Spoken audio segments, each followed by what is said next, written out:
Radio Show with your host, Lonnie Clark. We stand together and accept that we now live in a world transformed by Fukushima. Monday, Wednesday, and Friday from 8 a.m. to 9 a.m. Pacific Standard Time here on UCY.TV Radio. We relentlessly engage every ear that listens.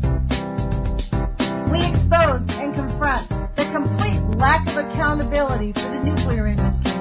Consider social engineering programs who view our bodies, minds, and souls as assets on a balance sheet. We discuss vital current issues, interview activists, and engage our audience in an effort to allow all voices to be heard. The Age of Fission radio show creates a venue that all will choose. We encourage our listeners to reclaim their power and their courage to take action and save our planet from the ravages of greed and indifference. Our actions matter. Every voice matters. We remind our listeners that happiness is resistance.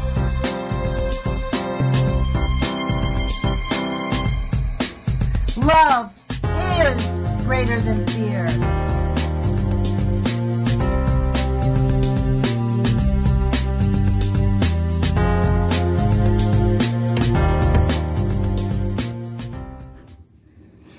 Good morning, UCY.TV radio listeners. This is Lonnie Clark with the Age of Fission radio show.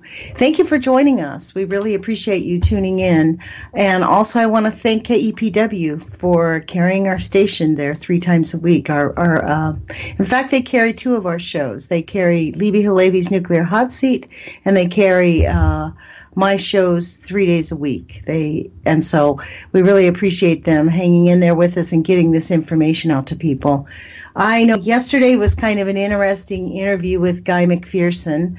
I had scheduled this morning Donna Gilmore to come back and talk to us about these nuclear leaking tanks that are the holding tanks, the waste tanks at San Onofre Safety, and really about the safety of all of them. There was a meeting this morning that was called pretty much last minute by Holtec, the tank container people that make the containers. And that starts at 8 o'clock, so she's going to call in and listen to that and get her input in there, which is why she's such a great advocate, because she pays attention to all that. She does all that she can to actually engage. And one more thing, if anybody is going to be in Washington and you have the capacity to get to the Capitol building in Washington, they are having a hearing today at 10 a.m. to talk about these, the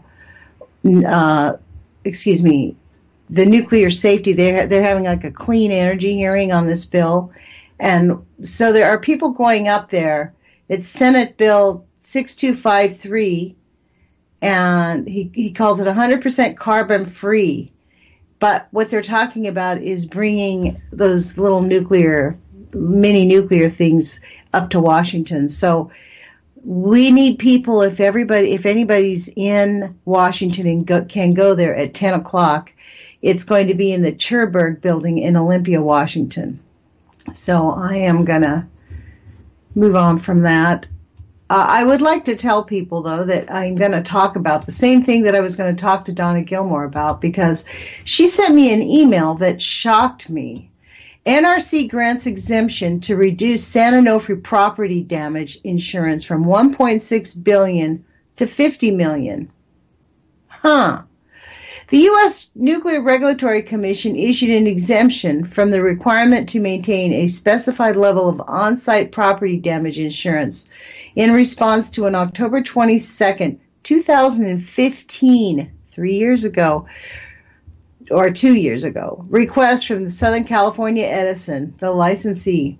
Specifically, the licensee requested that the San Onofre Nuclear Generating Station Units 1, 2, and 3 be granted an exemption to permit the licensee to reduce its on-site property damage insurance from $1.6 billion to $50 million.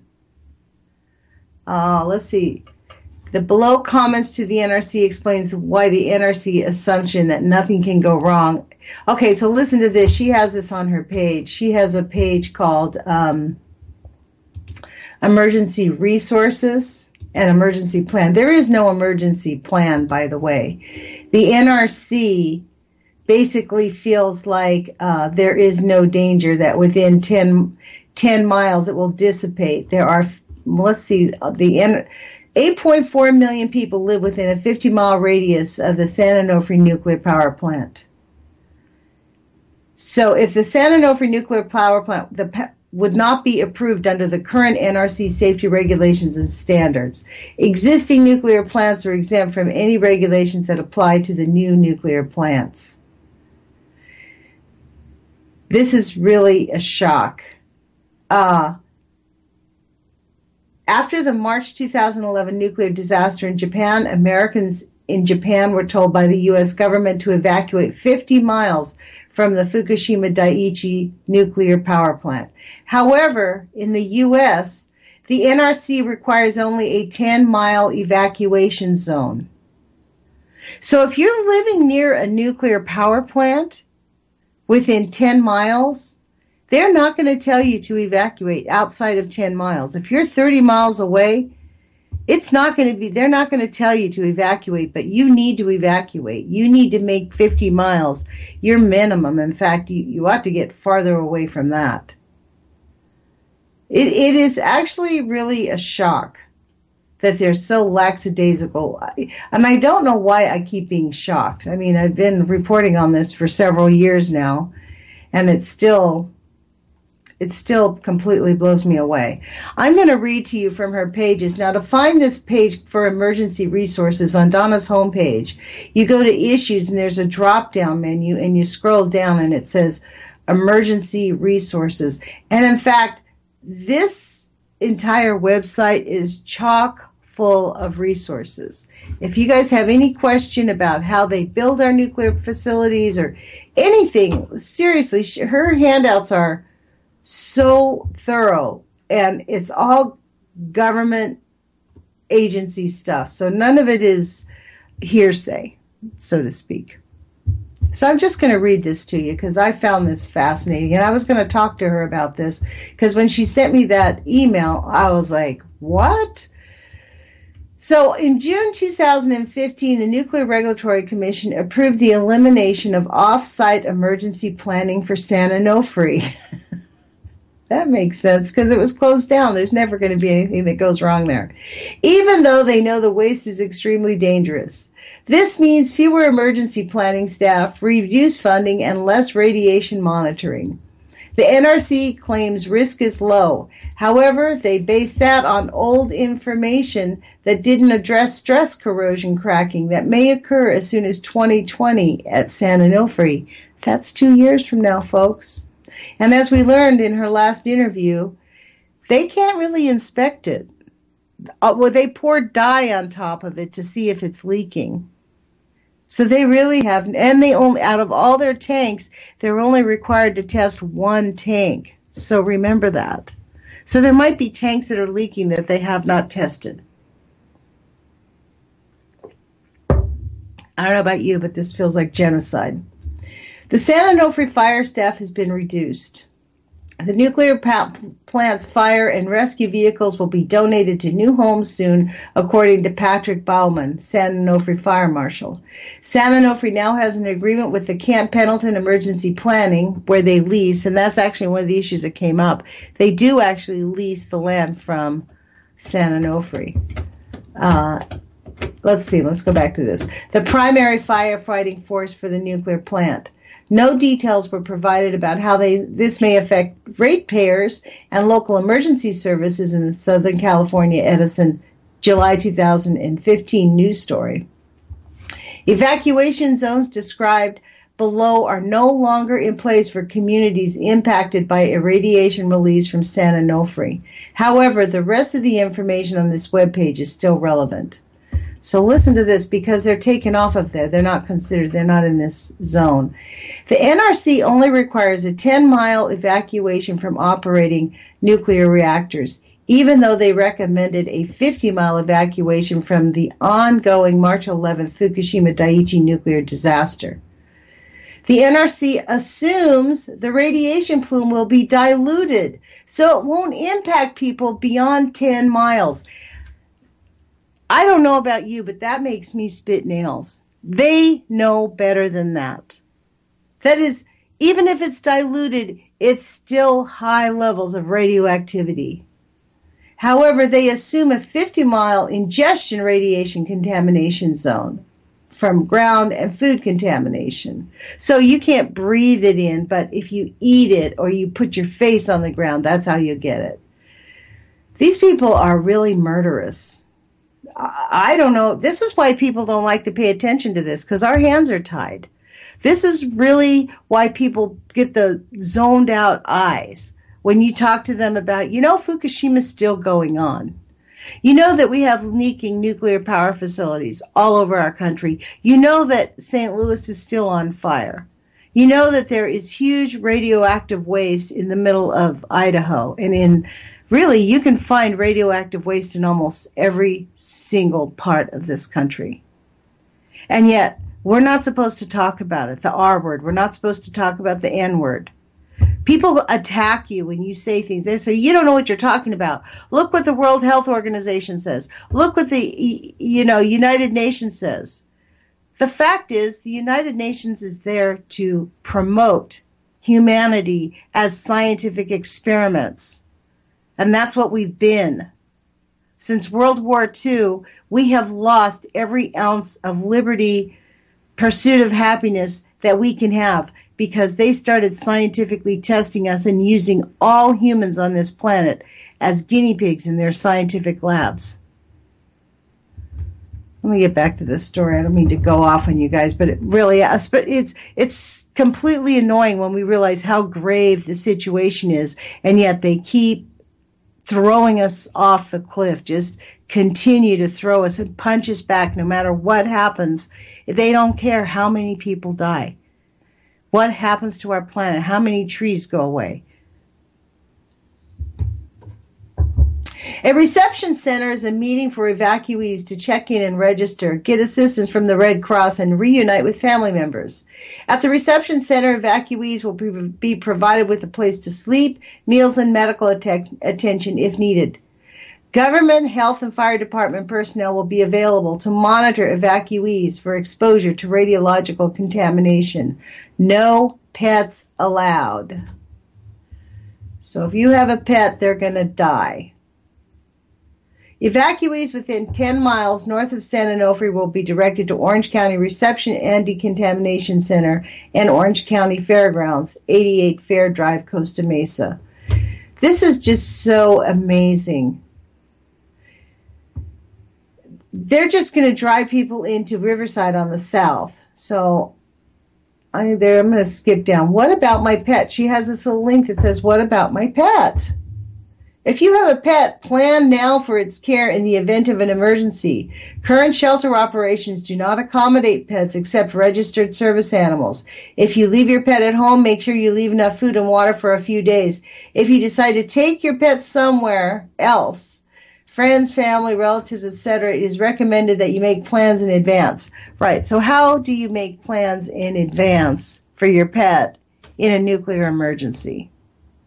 For real. You're going to have to be driving yourself out of there. This is so outrageous. This is just beyond comprehension, what they are doing to us, you guys. I'm going to look at this one. Here's the actual paper document that says, Office of Records Management, summary. The U.S. Nuclear Regulatory Commission is issuing an exemption from the requirement to maintain a specified level of on-site property damage insurance. Comes right from her page. She copied this and pasted it there. That's exactly what she had on there. So also the health risks. This is what she has a page about the health risks. So let's go over this again because, people, we seem to.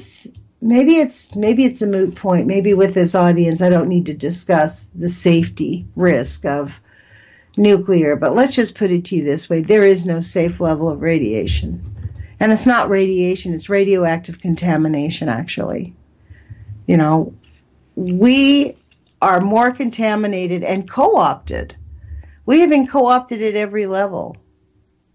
And I think that's why I had Guy McPherson on, and I plan on having him back on, so that we can just sort of, I don't know, face the reality that we are in grave straits right now. I don't know if I agree with him being in 10 years. Maybe that will happen. I mean, we had this big earthquake this morning, and did you see that story that actually the tsunami warnings did not respond because of the, let me see if I can find that story. This was from the Express in England. Alaska earthquake, NOAA website's not updated during tsunami alert due to federal shutdown.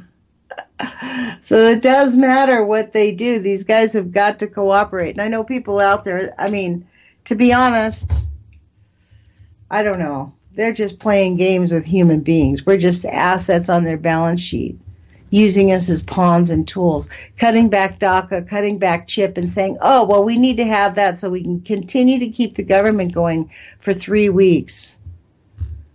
I mean, they just use these people, both sides. They just use people like assets on a balance sheet, all of them.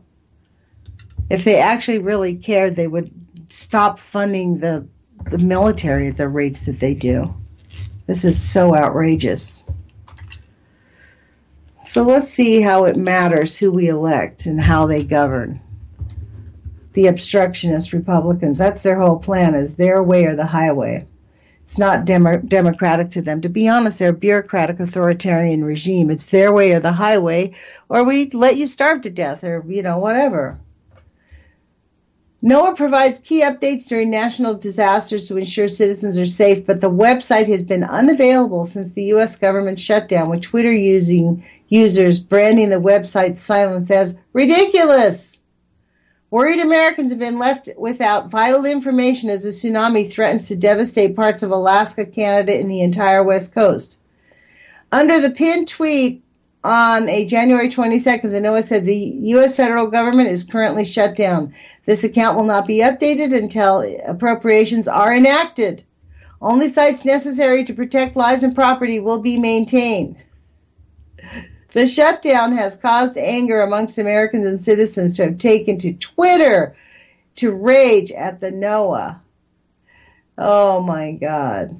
Social media user Navisi says, well, that's not reassuring. Lorraine Lundell wrote, I am all for doing what is required, so a NOAA is not apparently. That's fine with me. Trim the fat.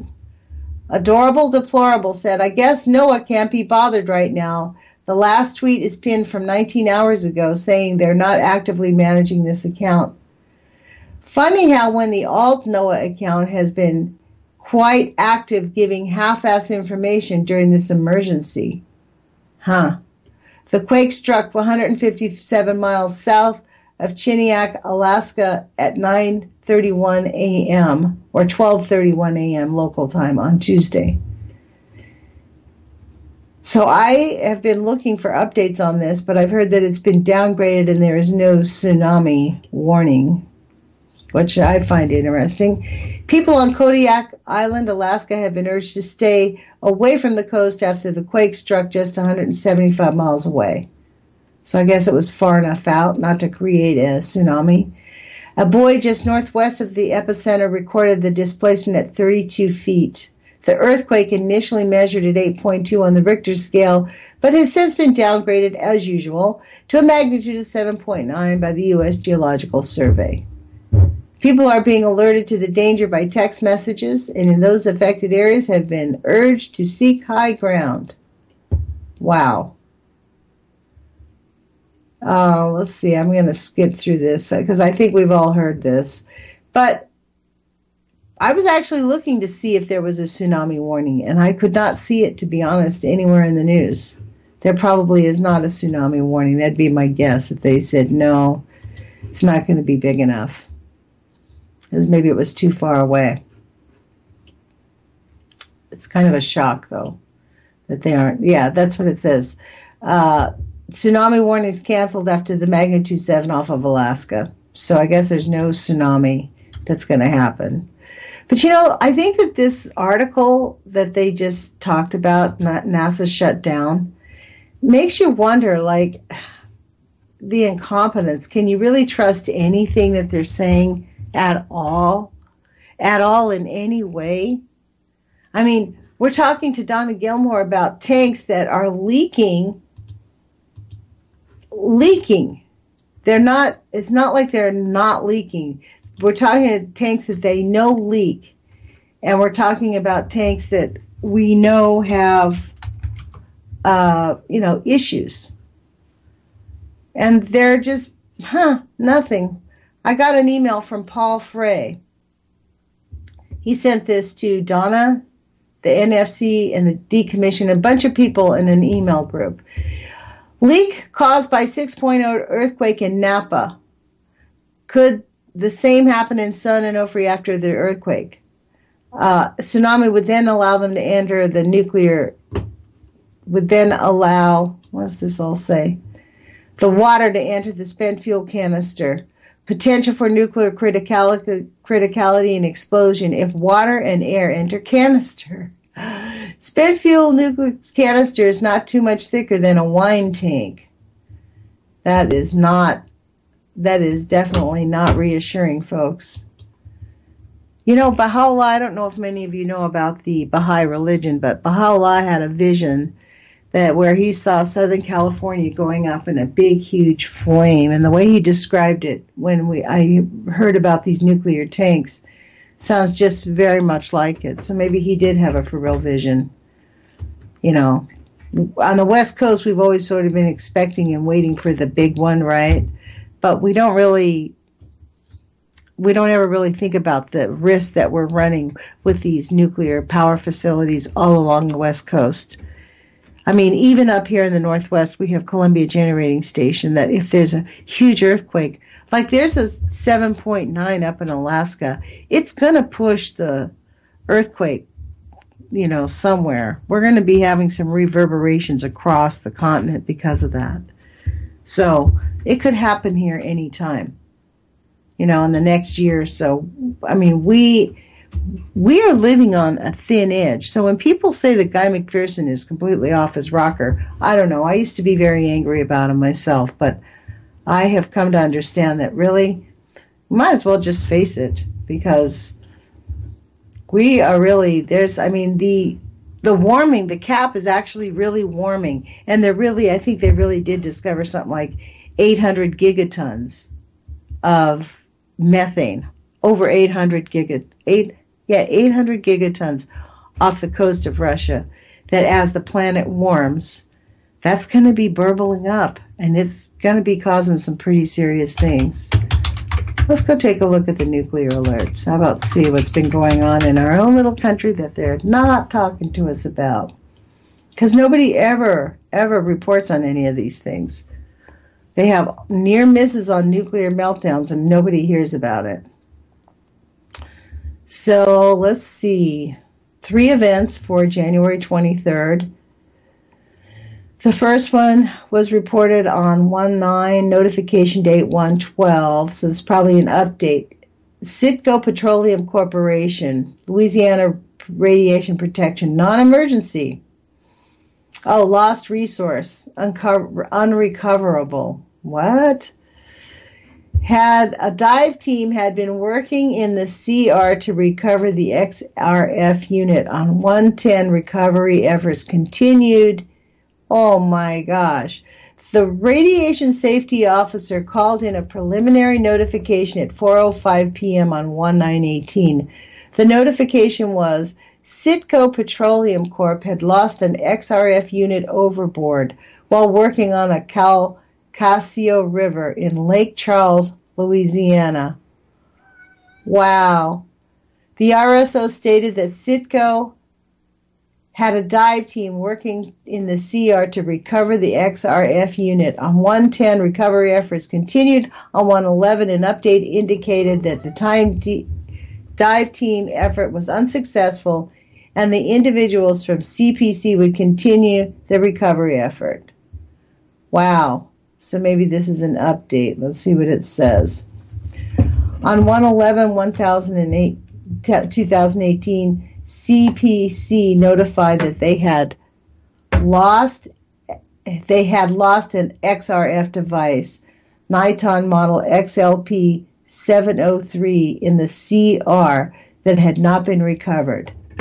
The battery pack remained with the operator, and the shielded device with the CD109 source sank into the CR. The CR, you know what the CR is, folks? This is a shock. The CR is the Calcasieu River. They actually gave it an acronym so that when they're doing this reporting, you don't realize that this device sunk into a river in St. Charles, Louisiana. So let's see. I wonder if it tells us how much of this that is. Let me see what CD109 is. I'm going to Google this. Sorry about this, folks, but we have a bit of time, and I'd like to share this with you because this is something else. Cadmium 109. Oh, my God. So what does Wikipedia say about this? Oh, wow. CD109 is a CPI link cell surface antigen expressed by CD34 plus acute myeloid leukemia cell lines, T cell lines. So what's CD109? Cadmium. They find it in cancer. Is that what they're telling us? Isotopes of cadmium. Here we go. Go to that one. Naturally occurring cadmium is composed of 8 isotopes. 2 of them natural radioactivity was observed. The other 3 are predicted to be radioactive, but their decays were never observed due to extremely long half-life times. Wow. The 2 natural radioactive isotopes are cadmium, half-life is 8.04 times 10 to the 15 years, 10 to the 15th power years. That's like a long time. That's the half-life. Oh my God. And this has just gotten buried into the CL, the Calcasieu River. Can you believe this? The lost CD109 source is in a shielded device, so don't worry, in river water shielding. The lost source does not pose a health and safety threat to the general public or the employees of CPC. Wow. That is absolutely outrageous. Okay, the device, a Nitron model XLP 703A loaded with cadmium 109 source with a decayed activity of 12.34 MCI. Let's go see what that means. Sorry about this, folks, but it's the way it has to be. They're just killing us. Like, seriously, they don't even care. They honestly don't care.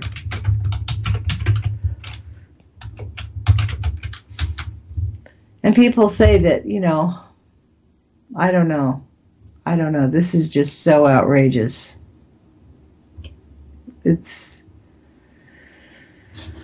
Oh my goodness gracious. Let's go on to the next one. Power reactor in Fermi, Michigan.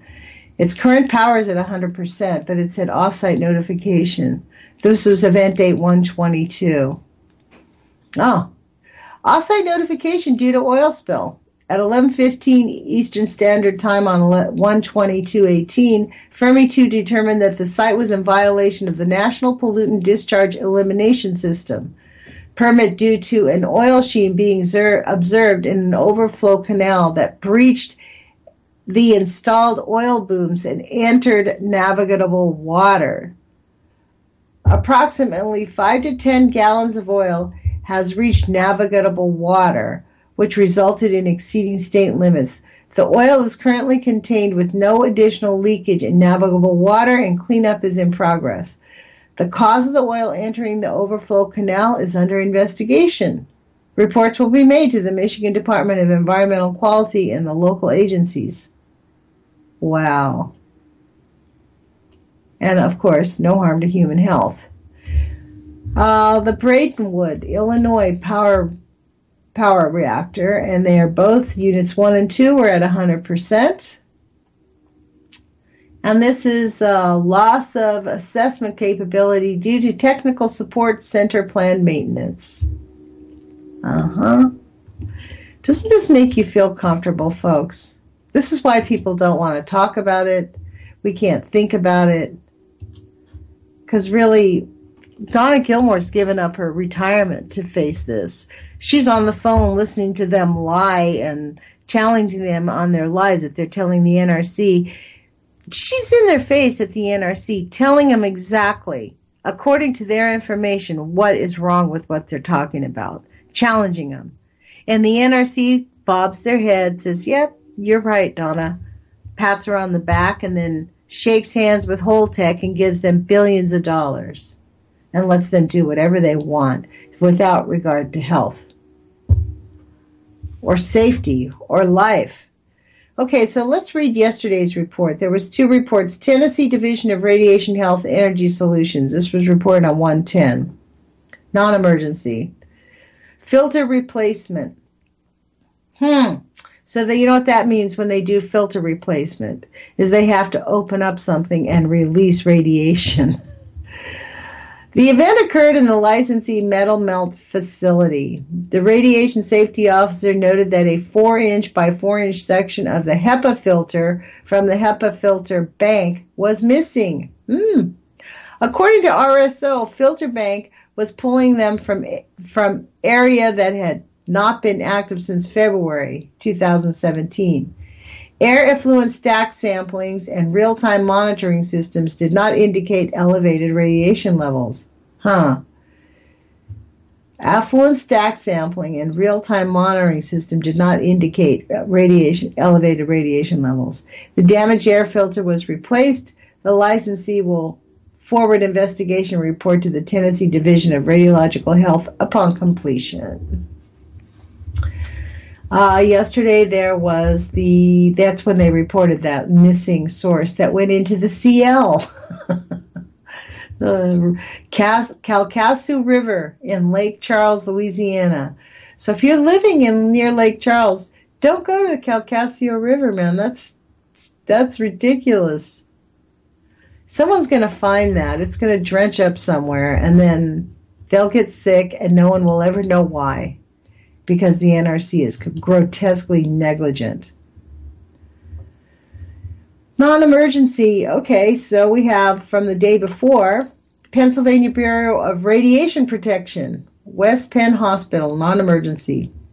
Source cable damage in high dose rate afterloader unit. On January 9, 2018, the licensee informed the Pennsylvania Department of Environmental Protection of a report with their Flexitron HDR high dose rate unit. After a service provider completed a source exchange on an Electroflexitron model, remote afterloader unit containing 9.6 curies of iridium-192 on Friday morning, January 5, 2018. The unit was tested for operation 3 times and worked properly. At approximately 1400 EST on January 5th, a hospital physicist was starting his QA procedures on the unit. At that point, the source would not come out of the safe position, and he received an error code. The physicist then contacted the service provider, and he returned to the site. The service provider tried multiple tasks to get the source to engage. All were unsuccessful. He felt there was some form of obstruction or possibly a drive issue. He then scheduled to be on site January 9th with a fellow engineer to further investigate the issue. They discovered that the source cable was badly frayed and could not be safely removed and placed into the existing transport containers. Currently, the source and the cable have been taped in place so they will not move, and the device has been locked in storage closet at the facility. Wow. I wonder if that means that any of it might be escaping. So yes, I guess these are the dumb, questions that people ask when we're like completely have no idea what we're talking about. Iowa Department of Public Health, Arconic Davenport Works. This is considered a non-emergency. This happened on 1/9. Oh, the fixed nuclear gauge shutter failed to close. Somebody told me that this happens all the time, that these things have a high rate of it, that they expect it because of the nature of the instrumentation. So that's why we see these all the time. And that was the replacement filter one. And then we have non-power reactor, Massachusetts Institute of Tech. Oh my gosh. Non-power reactor event. Non-power reactor manually scrammed. What? Technical specification 3.2.3 requires Item 1 requires that a minimum of 2 level channels be operable and set to scram the reactor at less than 7.4 megawatts. A reactor startup was in progress to 1 megawatt for training with 1 of 3 level channels out of commission. The reactor reached 1 megawatt at 12:19 EST on 1/17. The shift supervisor was completing the checklist that requires observing level channels to verify that they are responding. The shift supervisor noticed that only 1 channel was responding and scrammed the reactor at 12:28. Preliminary investigation found a faulty connection point at the detector. Corrective actions and retesting are ongoing. I hate these testing facilities. They say they don't have nuclear reactor, but radiation, but they do. Excuse me. Hold on one second.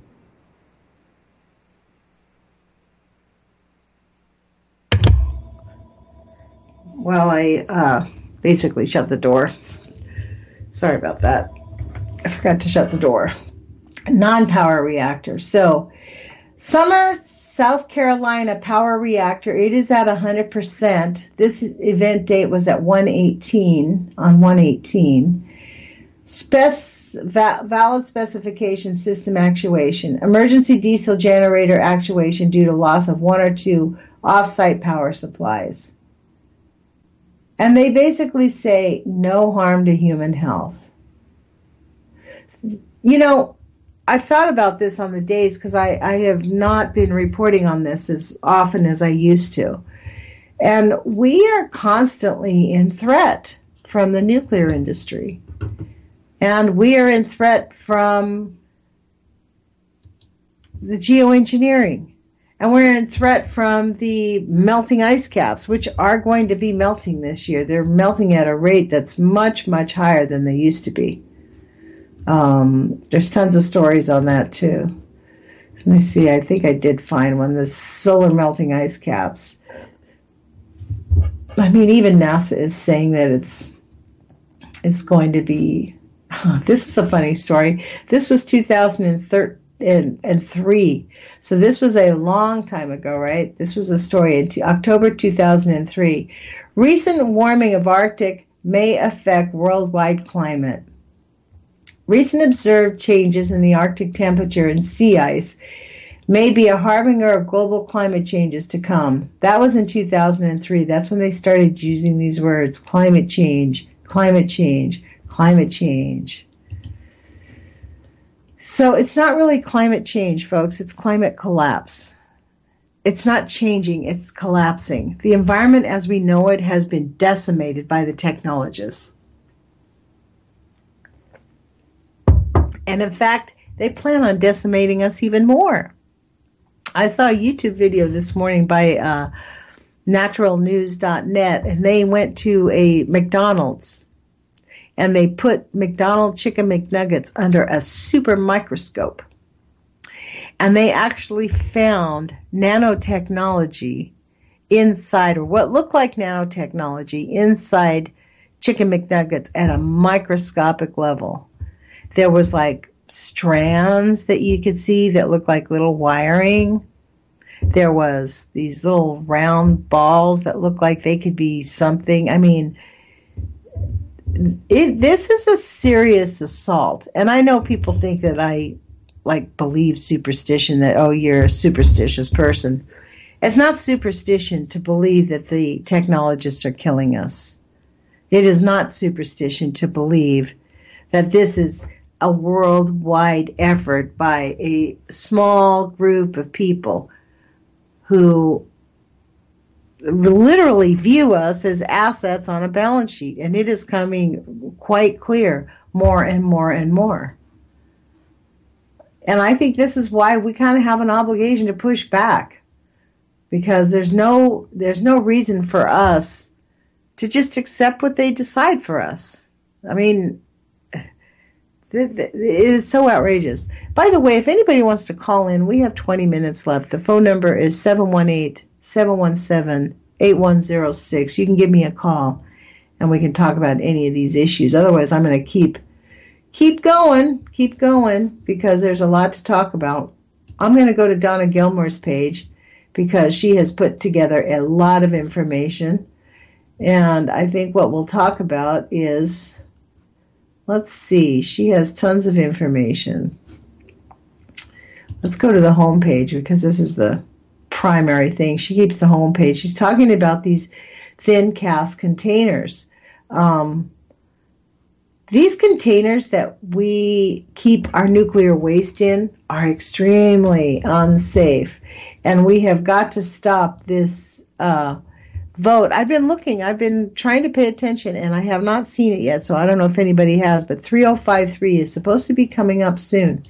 And I think that they're just going to rubber stamp it, just like they've done everything else with all of their, let's roll back the government. This is why Alaska was not prepared for the tsunami levels.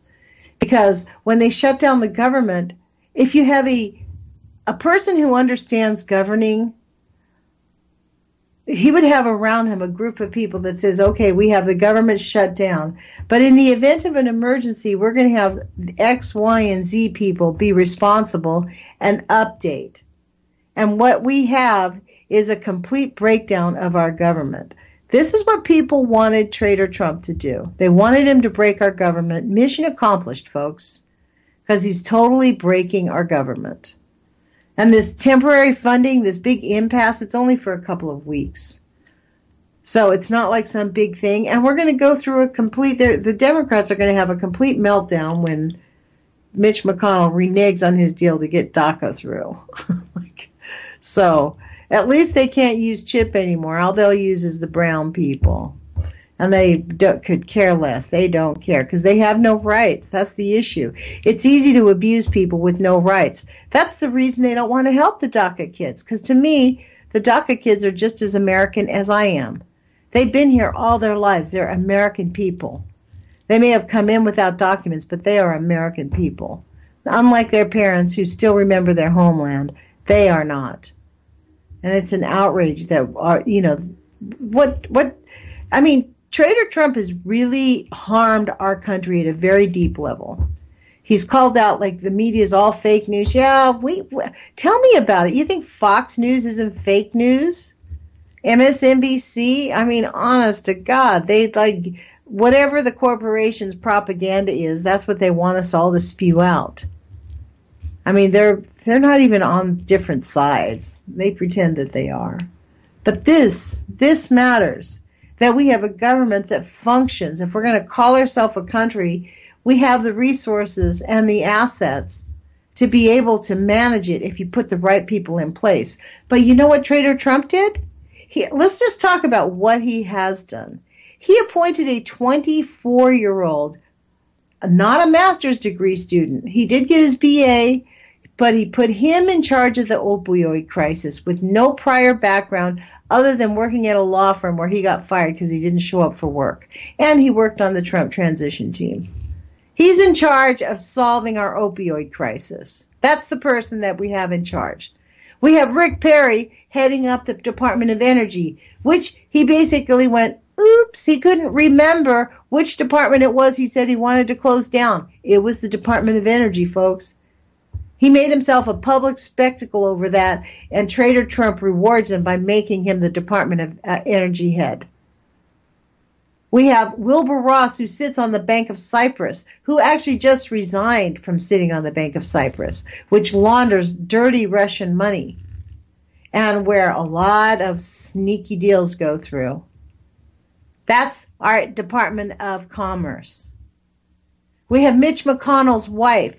She's now the Department of Transportation. She's been working in government for 20 years. Yes, she migrated here on a tanker boat with her parents because her parents were billionaires. And the Chinese government was saying, hey, you've got to redistribute that wealth. We're not going to let billionaires live in our country while we've got people starving to death. So they snuck out of the country with their billions, and she got into Washington, D.C., and Mitch McConnell married up. And he's been now a senator from Kentucky for a long time. And she's been in several government positions. She says she knows transportation. Let's see what they do with the transportation. I mean, this is such an outrage. At the EPA has rolled back pesky safety regulations, which are really going to start harming people. Seriously bad, going to start harming people. Already have.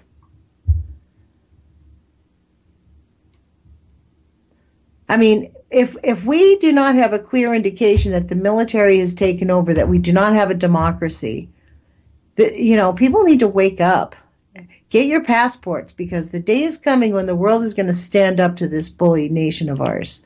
And they're going to get their strength, and they're going to stop them from being the fascists that they are. Literally, the Nazis actually really did invade our country after World War II. That is a for sure thing. It's really outrageous.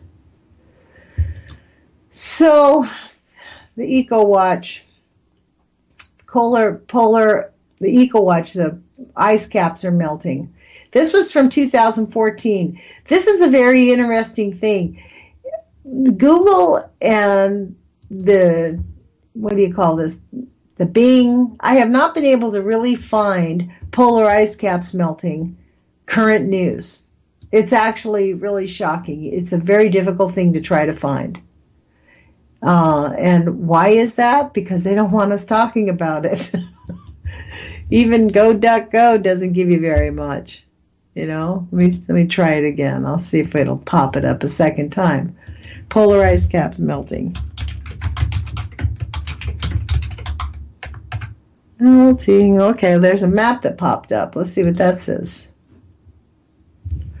About us. Here we go. They're melting faster than ever. Okay.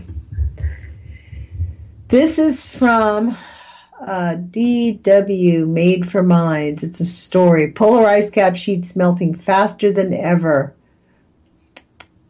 Wow. The polar ice caps have melted faster in the last 20 years than in the last 10,000 years. A comprehensive satellite study confirmed that the melting ice caps are raising sea levels at an accelerating rate.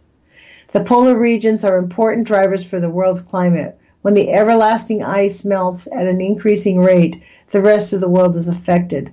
Global sea levels are rising. Dark meltwater pools absorb warmth from the sun, which ice sheets would reflect back into space. Fresh water flows into the sea, changing ocean currents and the living conditions for marine organisms. That actually might not be such a bad idea, considering that we have had an onslaught of radioactive and horrible contamination. So we're going to turn into like water world, right? I'm trying to find a date on this document, and I cannot find it, which makes me not want to read it. I don't like to read documents that are not dated. Oh, here it is, 2013, so that's too outdated. That's what pops up, 2018. Can you imagine that? It's so outrageous. Let's see. I'm trying to find one, folks, and I can't find one. Now that's global cooling. Here, let's see what Forbes magazine says. Forbes will tell us they're not receding. Who says this? James Taylor. Global warming not causing any ice polar retreats. So this was dated when? When is the date of this? 2015. I'm telling you, it's almost impossible to find any of these stories on the ice caps melting. I mean, for real. Let's see what this says. Here's The Guardian. Maybe that will have something. What year is this? This one is dated 2016. I mean, for real, is there just like absolutely no news coming out about it? I doubt it. What does that tell us? It's like the N word, right? Nuclear, the R word, radiation. You can't talk about the ice caps melting either. And actually, I was a little bit surprised because somebody reposted my interview with Guy McPherson, a guy named Kevin Hester, who I don't know, but he reposted and said, "This is interesting. This is one of the places that they actually will talk about the methane escaping," which I find, I don't know why that's another controversial thing, escaping methane, because let's see if we can find that. Because the escaping methane is actually the real big issue. If we just had the polar ice caps melting, we'd just have higher water surfaces. But the real danger comes from the methane. Because as the water goes in, as the ice caps melt, the oceans get warmer, the bottom of the ocean that's frozen, where the methane is trapped, we're starting to see it burble up. But what does this say? Futurity, invisible methane, all too obvious. So let's see what that says. Widespread, okay, and then the Hill is giving us the line that don't worry, everything is perfectly fine. There's 3 stories that I was able to find escaping methane stories. Methane waste impacts are all too obvious. I have about 10 minutes, so I probably won't read all of these. When the Trump administration suspended long overdue updates of regulations on preventing methane waste and limiting wasteful, glaring natural gas last month, it was a slap in the face to all of us who live in the Fort Berthold Indian Reservation in Mandaree, North Dakota. The Bureau of Land Management Waste Prevention rule would have required companies drilling on the public and tribal lands to reduce the leaking, venting, or flaring of natural gas through maintenance of equipment and use of proven technologies. This is a rule that my community fought for because we experience the impacts of methane pollution daily. The Fort Berthold Indian Reservation is surrounded by nearly 1,000 oil and gas wells that make unceasing extraction of the resources beneath our land hard to escape. The air smells like rotten eggs, the noise disrupts our lives, and the gas flares make our night skies look like bright summer days. But even with all the evidence of pollution, I do not fully understand the severity of the problem until I stood next to a gas well with my infrared camera in 2016. Giant plumes of methane leak into the atmosphere unseen. As an environmental student, climate activist, and Mandaree residents, witnessing the extent of methane leakage across my community left me speechless. This is why I joined a lawsuit to stop this Trump administration from willfully polluting our community and wasting our resources.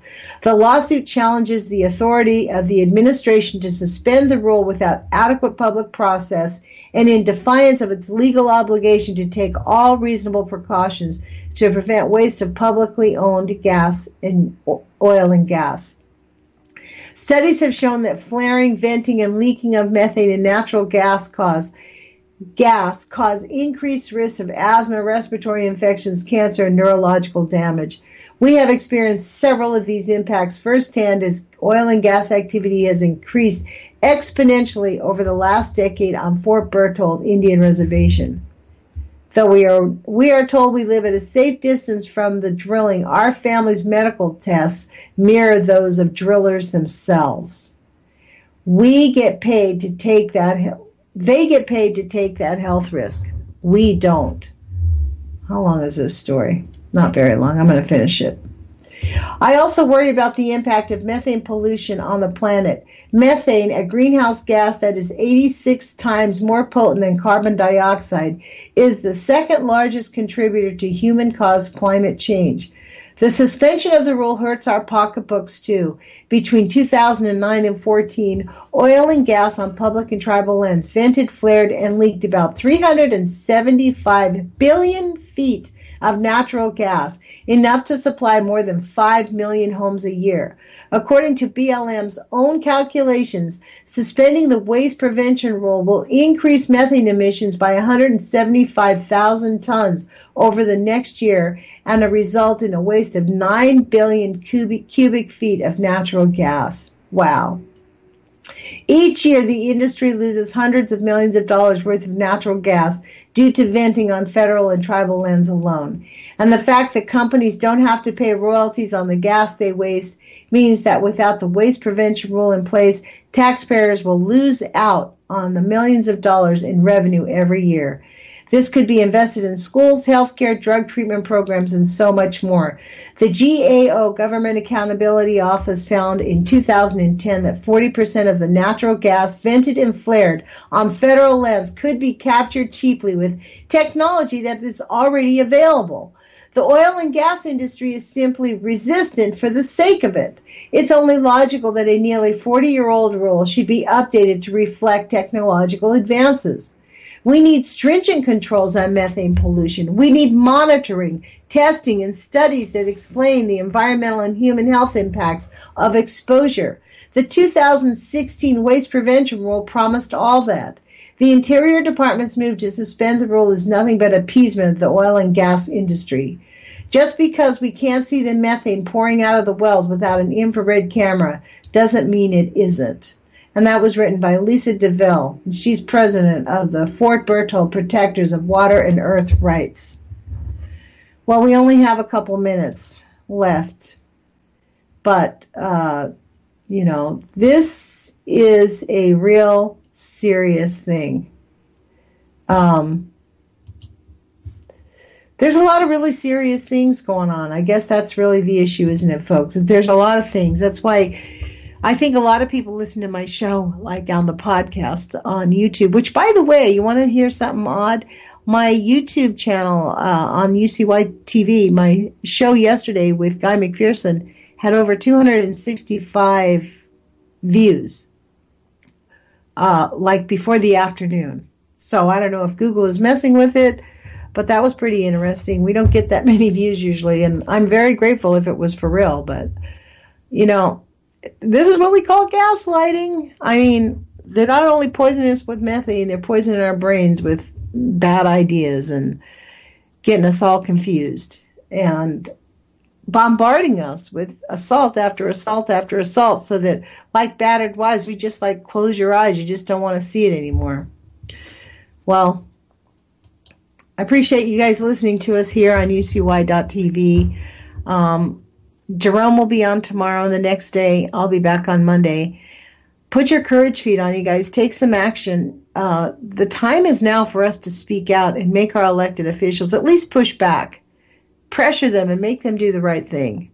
They will if enough people call them and pressure them. And give them information. Give them their real information. A lot of them are being misled by lobbyists. And they're being misled by their pocketbooks. But if they realize what they're doing, maybe enough of them will change their minds and we can sort of reverse some of this, at least for a little while. I don't know. Just put your courage feet on. Take action, you guys. We'll talk to you guys soon.